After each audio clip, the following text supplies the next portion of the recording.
many fish. It is the 7th of October, 2017. And I was just looking in on Nate here. He's going to make landfall.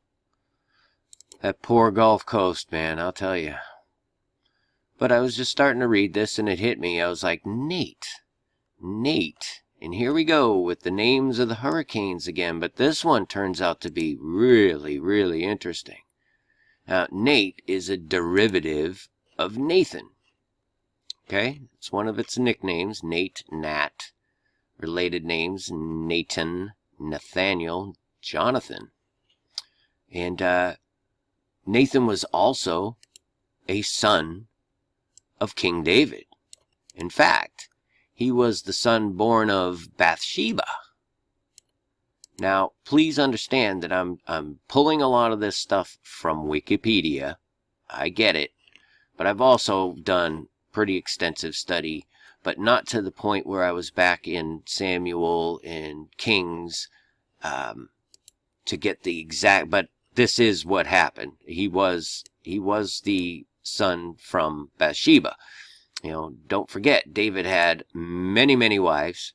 He had a total of 19 sons and 1 daughter. And Nathan was the 9th. The 9th of the 19. And he was named after Nathan the Prophet.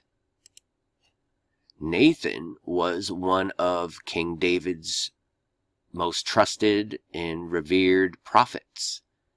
And interestingly enough, he was a Gentile, a Noahide. I believe he would be the only Gentile prophet. Think about that.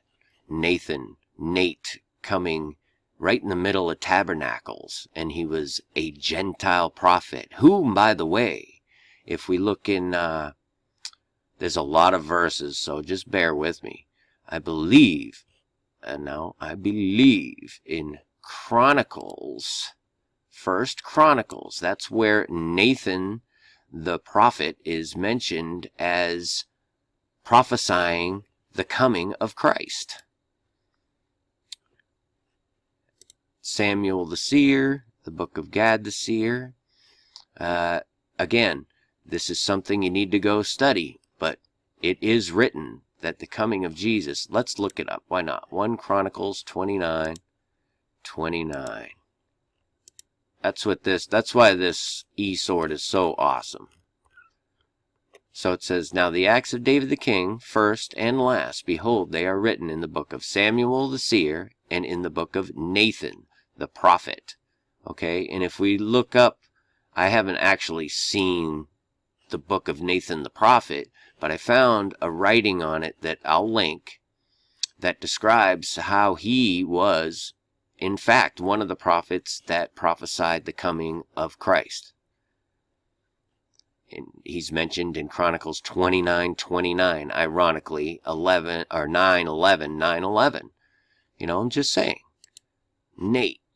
Nathan coming in the middle of Tabernacles. And I understand we've been through this with the hurricanes before, but this is really interesting stuff. And so, where am I going with this? Oh yeah, Nathan, so he was a prophet under King David, or at the time of King David. And he was also in the New Testament under his other derivative name, Nathanael. He was in John a couple of times. John 1 and John 21.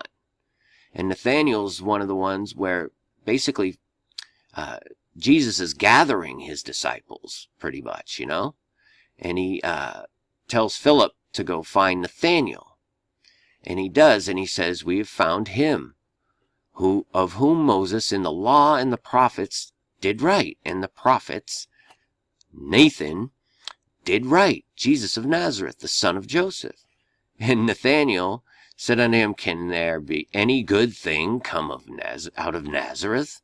And Philip said unto him, come and see. So he did. He went and saw.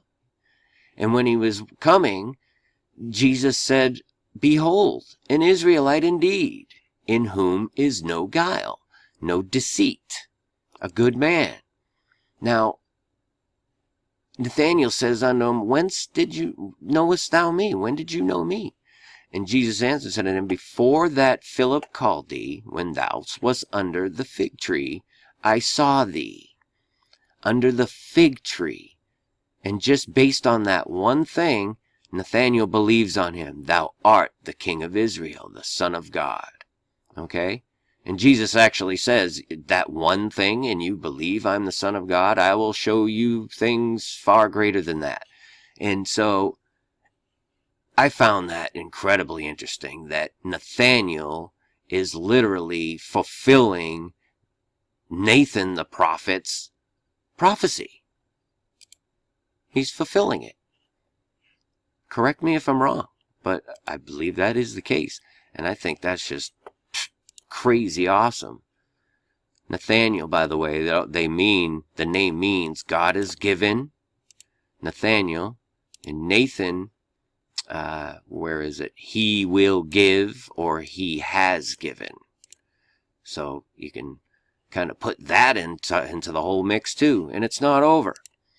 When down here in John 21, Nathanael is one of when Jesus has been crucified and resurrected, and this is like the third time he appears again.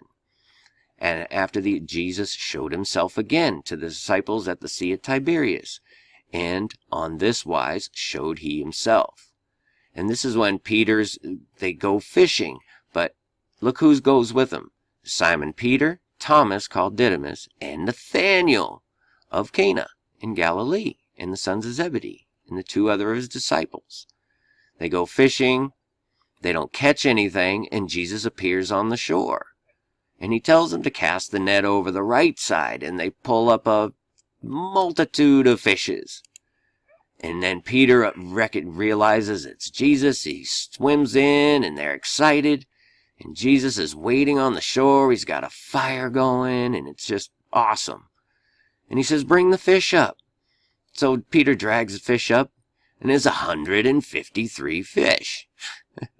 So, and I had to just show that because, I mean, if you don't know the story of 153 and my channel and all this stuff, it's just crazy. But one of my brothers in Christ, it is finished. And he left a comment on one of my last videos, 10 times 9 times 17, 1530. There's 153, John 21:11.